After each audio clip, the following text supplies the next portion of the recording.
अस्सलाम वालेकुम फ्रेंड, कैसे हैं? उम्मीद करता हूँ खैरियत से होंगे आप लोग। लास्ट वीडियो अच्छी लगी, मुझे बड़ी खुशी हुई है। लास्ट वीडियो आपने डाउनलोड कर ली होगी और उसकी प्रैक्टिस भी की होगी। तो लास्ट वीडियो में हमने ये फॉर्म जहाँ तक बना लिया था, अभी मैंने सिर्फ इसका कलर, फॉर्म का कलर वाइट कर दिया है। तो आज की वीडियो में हम देखेंगे, इसमें ये देख रहे हैं आप कुछ लिस्ट यूज़ हुई हैं डाटा वैलिडेशन के थ्रू। आज हम वो लिस्ट सारी बनाएंगे और इसमें डिपेंडेंट ऑर्डर लिस्ट भी है। तो ये सारा मटेरियल जो है ना, वो इस शीट से आ रहा है, हेल्पिंग शीट से। हम ये शीट कॉपी करके तो ये हम अपनी नई वर्कबुक में ले जाते हैं। इसमें हम कॉपी करके इसको इधर ले जाते हैं। अब ये नई वर्कबुक में आ गई है। तो अब हम डाटा फिल करके तो उसमें वैलिडेशन और फार्मूलेस जो भी हैं वो सारे आज कंप्लीट कर लेंगे। कल से हम अपने मैक्रो स्टार्ट करेंगे। अभी इसकी एंट्री कर लेते हैं, जहाँ पे सिंपल हमने एंट्री करनी है। कोई कोड भी अभी मैनुअली कर रहे हैं हम। CNIC भी लिख लिया। डेट ऑफ बर्थ और एज के लिए हम फॉर्मूला यूज़ करेंगे, इक्वल टुडे। और टुडे का फॉर्मूले के साथ पैरेंथेसिस ओपन क्लोज करते हैं। तो ये देखिए आज की डेट आ गई। अब इसमें से माइनस डेट ऑफ बर्थ करेंगे, टोटल नंबर ऑफ डेज निकलाएंगे। अब ये डेट आ रही है, अगर इसकी हम फॉर्मेटिंग जनरल करें तो ये नंबर ऑफ डेज निकल आए हैं।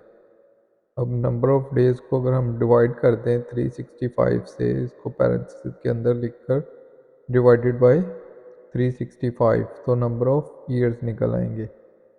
अब ये फिर डेट में कन्वर्ट हो गया, इसको जनरल में कन्वर्ट कर लेते हैं। ये देखें 22 ईयर्स और प्लस। अब इसके डेसिमल इधर इधर से भी रिड्यूस कर सकते हैं और इसके लिए हम इंट का फंक्शन भी यूज़ कर सकते हैं। इंट का फंक्शन यूज़ करने के तो वो सिर्फ इसकी इंटीजर वैल्यू ले लेगा और डेसिमल को ख़त्म कर देगा। ये देखें अभी आ गई है। अभी अगर डेट हम चेंज भी करते हैं, ये देखें उसकी एज के ईयर्स ऑटोमेटिकली कैलकुलेट हो रहे हैं। उसके बाद मटेरियल स्टेटस है, इसके लिए हम लिस्ट यूज़ करेंगे। डाटा में जाएंगे, इधर से डाटा और इधर डाटा वैलिडेशन पे क्लिक करेंगे और अलो की जगह हम लिस्ट कर देंगे। इधर दो ही नाम लिखने हैं तो हम लिख देते हैं मैरिड, के बाद कॉमा और अनमेरिड। ये देखें ये लिस्ट ओके होगी है। इधर से यही दो नाम की सिलेक्शन होगी और कुछ भी नहीं होगा। मोबाइल नंबर लिखते हैं, सैलरी भी मैनुअल, एक्सपेंस भी। अब लेवल में ये लेवल्स है हमारे पास, तो इसको हम नेम रेंज में पहले कन्वर्ट कर लेते हैं। इसको सिलेक्ट किया, फार्मूलाज में जाएंगे, उसके बाद क्रिएट फ्रॉम सिलेक्शन की ऑप्शन ये देखें आ रही है। इसके ऊपर क्लिक करेंगे, ये टॉप रो पे क्लिक के चेक है, तो मतलब टॉप रो के नाम से ये हमारी नेम रेंज बन गई है। अगर हम नेम मैनेजर में आएंगे, ये देखें ये इधर नेम रेंज बन गई है। ऐसे नेम रेंजिंग की सेपरेट वीडियो भी है, आप वो भी देख सकते हैं। और इसी तरह नीचे ये स्टेटस, इसकी भी हम क्रिएट फ्रॉम सिलेक्शन से टॉप रो में जाके इसकी भी नेम रेंज बना लेते हैं। ये भी हमने यूज़ तो करनी है। तो अब लेवल पे आएंगे, सेलेक्ट करेंगे और डाटा में जाके डाटा वैलिडेशन, और इधर से हम लिस्ट कर लेंगे और इधर इक्वल का साइन लगा के हम F3 प्रेस करेंगे और इधर से लेवल को सिलेक्ट करेंगे। F3 प्रेस करने से जितनी भी नेम रेंजेस थी वो सारी शो होनी शुरू हो जाती है। अब ये देखें ये लिस्ट बन गई है, ड्रॉप डाउन लिस्ट कोई भी हम सेलेक्ट कर सकते हैं इधर से। डिपार्टमेंट के लिए अभी हम देखते हैं, अभी हमने बनाई नहीं है। स्टेटस के लिए हमने बना दी थी। दोबारा डाटा वैलिडेशन पे जाएंगे, इधर से लिस्ट पे क्लिक करेंगे, इक्वल का साइन अब नहीं भी लगाएंगे तो F3 प्रेस करेंगे तो ये आ जाएगा स्टेटस ओके। अब ये स्टेटस वाली भी हमारी ड्रॉप डाउन लिस्ट ओके हो गई है। डिपार्टमेंट वाली भी हम बना लेते हैं। दोबारा हेल्पिंग शीट में गए, अब इधर इस रो को सिलेक्ट किया। अब हमारा नेम लेफ्ट साइड पे है। अब दोबारा हम फॉर्मूलाज में जाके क्रिएट फ्रॉम सिलेक्शन करेंगे। ये देखें ये लेफ़्ट कॉलम ऑटोमेटिकली उसने सेलेक्ट कर लिया कि ये आपका नेम होगा। ओके करेंगे तो अब डाटा वैलिडेशन और इधर हम कर लेंगे लिस्ट और इधर डिपार्टमेंट। F3 प्रेस करके डिपार्टमेंट पे क्लिक करेंगे। ये डिपार्टमेंट वाली लिस्ट भी हमारी कंप्लीट हो गई है। अब डेजिनेशन वाली लिस्ट जो होगी वो डिपेंडेंट होगी डिपार्टमेंट के साथ। तो उसके लिए हम डिपार्टमेंट की सेपरेटली बनाएंगे।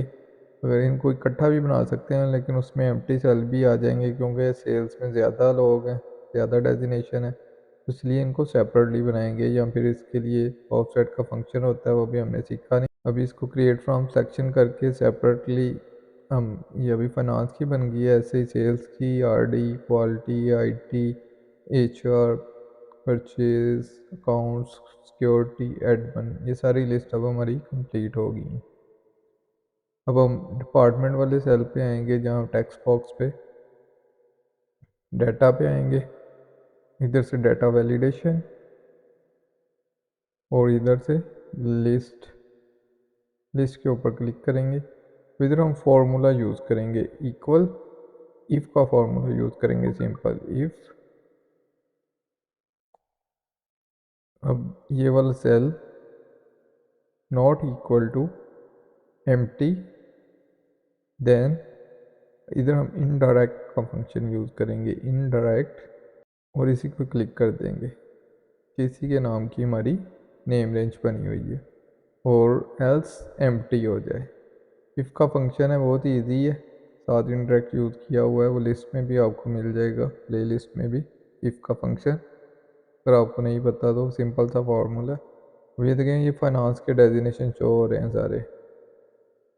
अगर इधर हम सेल्स करेंगे तो सेल्स के डेजिनेशन शुरू होंगे, ये डिपेंडेंट ड्रॉप डाउन लिस्ट है। इधर से हम सेल कोऑर्डिनेटर सेलेक्ट कर लेते हैं। अब ये हमारी लिस्ट कंप्लीट हो चुकी है। तो एक चीज़, अब हमने डाटा उधर लेकर जाना है, तो ये जो हमने रेडियो बटन बनाया था, इसका ये टू उधर नहीं जाएगा, उसके लिए हमें इधर फार्मूला यूज़ करना पड़ेगा। चूज़ कर लेते हैं, वैसे इफ़ भी लग सकता है। चूज़ में नंबर की जगह हम उसे ये वैल्यू दे देते हैं, और रिटर्न में हम उसे कहते हैं अगर 1 हो तो मेल आ जाए फर्स्ट वैल्यू, और सेकंड वैल्यू में हम उसे कहते हैं कि फीमेल आ जाए। अब ये इधर 2 आ रहा है मेल पे, मेरे ख्याल से ये जो है ना रेडियो बटन की पोजीशन आगे पीछे हो गई है, अदरवाइज़ पहले रेडियो बटन का इधर 1 नहीं आना चाहिए, ये पोजीशन इसकी आगे पीछे हो गई है। तो हम इसकी या तो पोजीशन सही करेंगे, तो या फिर फार्मूला में हम एडिट कर लेते हैं, फार्मूला ही हम एडिट कर लेते हैं। फार्मूले में हम पहले फीमेल कर लेते हैं 1 नंबर पे, और 2 पे मेल कर लेते हैं, क्योंकि वैसे भी हमने नंबर तो कहीं यूज़ करना नहीं है, हमें टेक्स्ट ही करना है। तो इसको हम फीमेल कर लेते हैं और नेक्स्ट वाले को मेल कर लेते हैं। ओके हो गया। तो ये देखिए, उधर से फीमेल सेलेक्ट करते हैं तो आगे मेल लिखा हुआ आता है, फीमेल करते हैं तो फीमेल आता है। 2 से हमारा लिंक नहीं है, 1 है 2 है, उसकी हमें ज़रूरत नहीं है, हमें टेक्स्ट की ज़रूरत है। उसके बाद हमने ये सारा डाटा अपनी डाटाबेस में लेके जाना है, सेव बटन पे क्लिक करके मैक्रो के थ्रू। उसके लिए जो सेल हमने इस जगह पे हम चाह रहे हैं कि पेस्ट हो, हम उस सेल का नेम इधर लिख लेते हैं। जैसे D5 हमने इधर लिखा है, लेकिन इधर D5 तो नेम का है, मेरे ख्याल से इधर आएगा ये N3।